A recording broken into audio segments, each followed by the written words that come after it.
माननीय नामदार इंद्रनील नाइक साहब को उनके जन्मदिन की मुबारकबाद पेश करता हूँ और मोनी ताई इंद्रनील नाइक साहब को तारे ज़मीन पर ये प्रोग्राम बहुत ही खूबसूरत तरीके से सजाने के लिए मैं उनको भी मुबारकबाद पेश करता हूँ। हमारी स्कूल को यहाँ पर थोर पुरुष इनके मुतालिक जो उन्वान दिया गया है उसमें महात्मा गांधी जी, मौलाना आज़ाद, अशफाक उल्लाह खान, बाबा साहब अम्बेडकर और युग पुरुष APJ अब्दुल कलाम ये किरदार पेश किए जाएंगे। साथ ही भारत के मुख्यमंत्री, हमारे महाराष्ट्र के मुख्यमंत्री वसंतराव नाइक साहब, इनके योगदान के मुतालिक बहुत सारी मालूमात इस थीम के जरिए से यहाँ पेश की जाने वाली है। तो मैं हमारी स्कूल को मौका देने के लिए मोनी ताई का दिल से शुक्रिया अदा करता हूँ और एक शेर उनकी नज़र करता हूँ कि हर रह गुज़र पे शम्मा जलाना है मेरा काम, हर रह गुज़र पे शम्मा जलाना है मेरा काम, तेवर हवा के क्या है मैं जानती नहीं हूँ।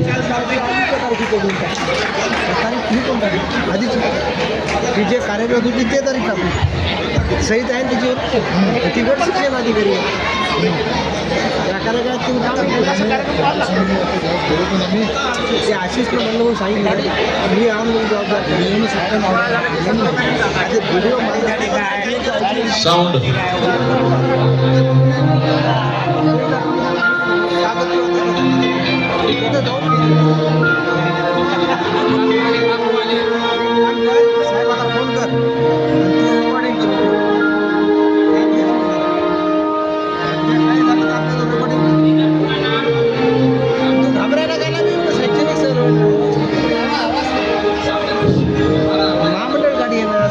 मेरा पूरा नाम मोहनदास करमचंद गांधी है। मैं 2 अक्टूबर 1869 को पोरबंदर गुजरात में पैदा हुआ। वकालत की तालीम के लिए मैं इंग्लैंड गया। मेरे गुरु गोपाल कृष्ण गोखले थे। मैंने दक्षिण अफ्रीका में भी सत्याग्रह किया, स्वदेशी तहरीक चलाई। ऐसे अनगिनत काम करके भारत को अंग्रेजी साम्राज्य से आज़ादी दिलाई। हमने सदियों तेरी मिट्टी पे इबादत की है, हमने सदियों तेरी मिट्टी पे इबादत की है, हम तेरे वास्ते मसरूफ़ दुआ रहते हैं।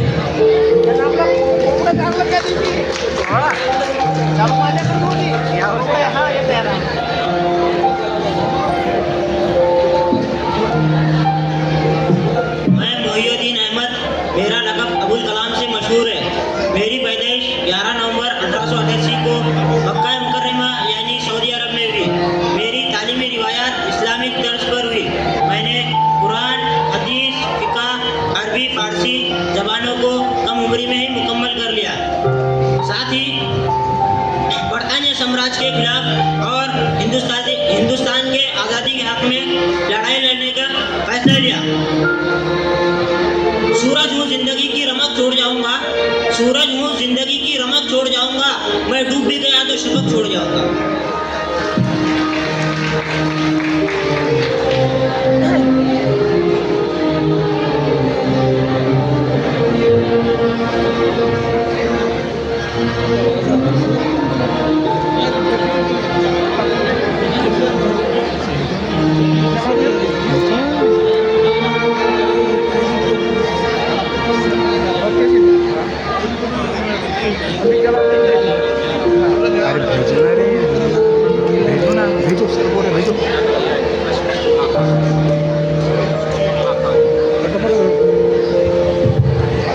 मेरा नाम अशफाक उल्लाह खान है।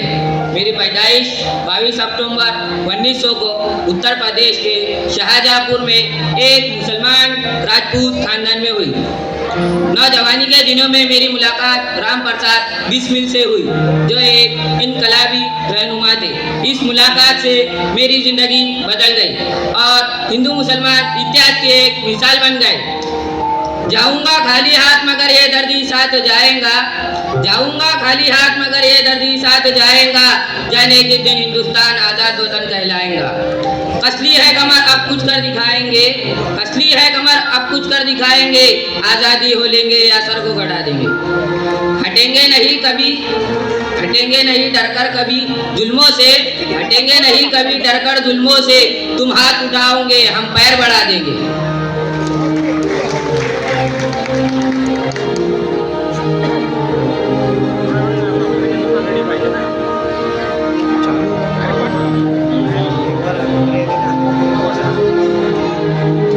मेरा पूरा नाम डॉक्टर भीमराव रामजी अंबेडकर है। मैं 14 अप्रैल 1891 में महू मध्य प्रदेश में पैदा हुआ। मुझे भारतीय संविधान के निर्माता के रूप में जाना जाता है। मुझे भारत का पहला कानून मंत्री बनाया गया और बाद में मैंने हिंदू कोड बिल पेश किया। मुझे बाबा साहेब के नाम से जाना जाता था। ये अलग बात कि कुछ लोग खफा रहते हैं, ये अलग बात कि कुछ लोग खफा रहते हैं। ऐ वतन हम तेरे दर पर फिदा रहते हैं।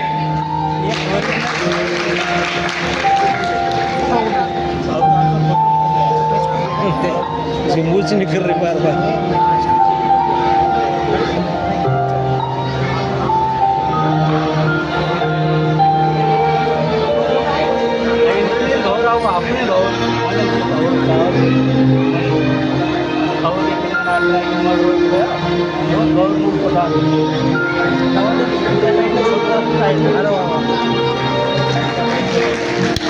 My name is Abul Kalam, APJ Abdul Kalam Azad. I was born on 15th of October 1931 in Rameswaram, Tamil Nadu, in a humble fisherman family. I am an aerospace scientist by profession and had the privilege of working with ISRO and DRDO, contributing to India's and programs. My life is driven by vision of transforming India into a developed nation. I live by principle: dream, dream, dream. Dream transform into a thought, and thought result in action. I am a learner, always by curious and deeply passionate about igniting minds to realize their potential. Thank you.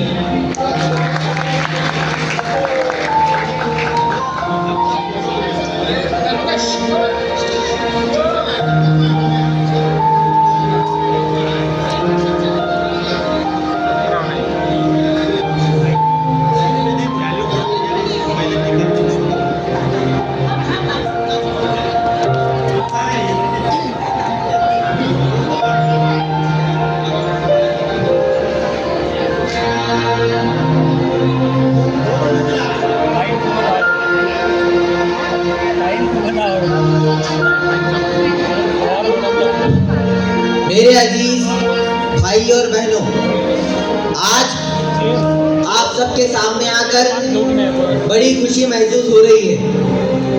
मैंने अपनी जिंदगी का हर लम्हा आप सबके फलाह व बहबूद और महाराष्ट्र की तरक्की के लिए वक्त किया है। आज मैं आप सबके सामने अपनी खिदमत का जिक्र करना चाहता हूँ ताकि आप सब ये जान सके कि किस तरह हम सब ने मिलकर अपने महाराष्ट्र को मजबूत बनाया है। मैं वसंतराव नाइक, भारत के महाराष्ट्र रियासत के जिला यवतमाल में मौजूद एक गांव गहुली में 1 जुलाई सन 1913 को पैदा हुआ। मेरा ताल्लुक एक किसान घराने से है, जिसकी वजह से मेरे दिल में बचपन ही से किसानों के लिए गहरी हमदर्दी मौजूद है।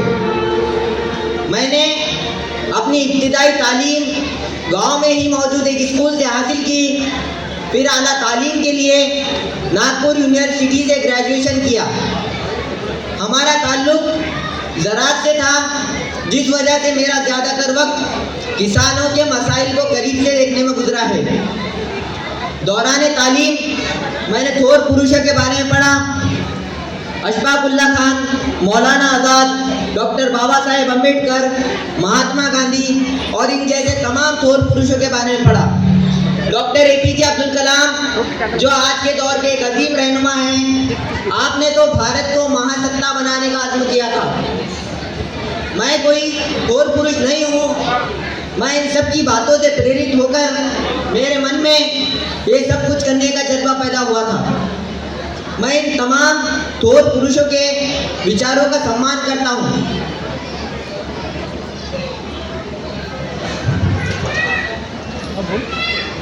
सरफरोशी की तमन्ना अब हमारे दिल में है, सरफरोशी की तमन्ना अब हमारे दिल में है, देखना है जोर कितना बाजुए कातिल में है।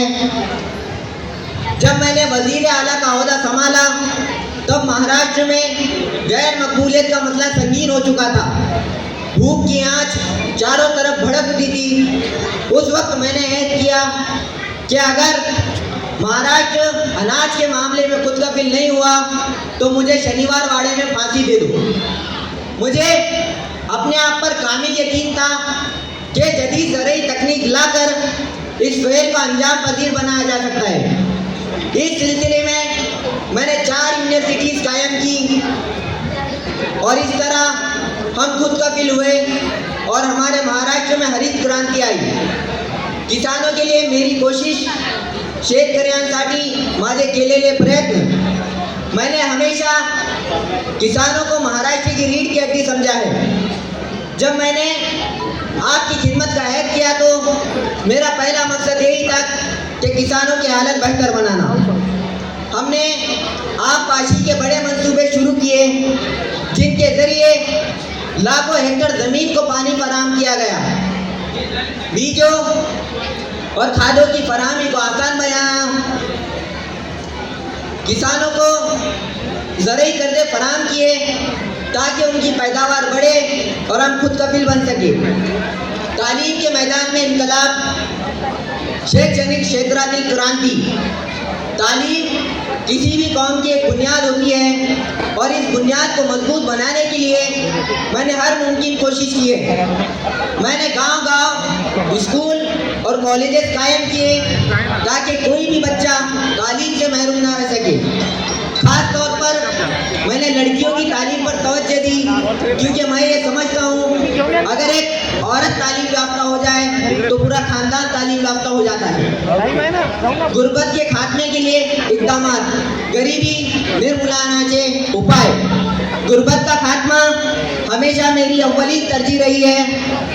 हमने सस्ते राशन की फराहमी को यकीनी बनाया ताकि गरीब से गरीब आदमी भी अपनी बुनियादी ज़रूरियात को पूरा कर सके। हमने महाराष्ट्र में इंदिरा गांधी जी के साथ मिलकर गुर्बत हटाओ प्रोग्राम को कामयाब बनाया, लाखों खानदानों को रोजगार दिया और उन्हें इज्जत से जीने का हक दिया। सनती तरक्की का सफर, औद्योगिक विकास का प्रवास। मैंने ये ख्वाब देखा था कि महाराष्ट्र ना सिर्फ ज़रई लिहाज से बल्कि सनती लिहाज से भी कामयाब हो। हमने सनती जोन्स कायम किए जो आज रोजगार के बड़े मराकज़ बन चुके हैं। इन जोन्स की बदौलत लाखों नौजवानों को काम के मौके फराहम हुए। मुंबई को हमने एक बैनुल अक़वामी तिजारती मरकज़ बनाया जिस पर आज पूरे मुल्क को फख्र है। देही तरक्की और बुनियादी ढांचा विकास यानी पायाभूत सुविधा। देहात की तरक्की मेरी तरजीहात में शामिल है। हमने शहरों को गांव से जोड़ने के लिए रास्ते और पुल का जाल बिछाया। बिजली, पानी और दीगर सहूलियात को हर गांव तक पहुंचाया। कबायली और पसमानदा तबका की बहबूद। आदिवासी आणि मागास वर्गीयांचे कल्याण। मेरा दिल हमेशा कबायली और पसमानदा तबकात के लिए धड़कता रहा है। हमने उनकी तालीम, रोजगार और सेहत के लिए खुसूसी स्कीमें नाफिज की। हमने ये यकीनी बनाया कि वो समाज के मरकजी धारे में शामिल हो और अपने हुकूक हासिल कर सके। माहौलियाती तहफ़्फ़ुज़, पर्यावरण संरक्षण, पानी और ज़मीन का तहफ़्फ़ुज़ मेरे एजेंडे का एक अहम हिस्सा रहा है। हमने जंगलात को फ़रोग़ देने के लिए शजरकारी मुहिम वसाइल के दानिशमंदाना इस्तेमाल पर जोर दिया। मेरे अजीज दोस्तों, ये खिदमत सिर्फ मेरे नहीं बल्कि हम सबके मुश्तरका कामयाबी है। मैंने हमेशा ये माना है कि तरक्की का मतलब सिर्फ चंद शहरों की तरक्की नहीं बल्कि देहात, किसान, मजदूर और आम आदमी की ज़िंदगी में बेहतरी लाना है। आप सबने जो मुझ पर भरोसा किया उसके लिए मैं तहे दिल से शुक्रगुजार हूँ। मेरा ख्वाब है कि महाराष्ट्र मुल्क की सबसे तरक्की याफ्ता रियासत बने और ये ख्वाब हम सबकी मेहनत और यकजहती से पूरा होगा। आखिर में मैं शेर के साथ अपनी जगह लेना चाहूँगा। कामयाबी उन्हीं को मिलती है जिनके सपनों में जान होती है। कामयाबी उन्हीं को मिलती है जिनके सपनों में जान होती है। पंखों से कुछ नहीं होता, हौसलों से